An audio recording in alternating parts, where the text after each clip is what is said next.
اهورامزدا، سعید سام،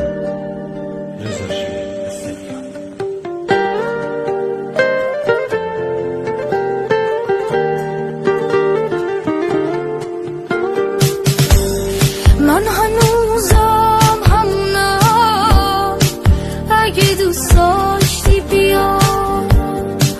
هنوزم مهربونم، اگه دوست داشتی بیا. اگه دوست داشتی بیا. هنوزم چشم تو زیباست واسه من مثل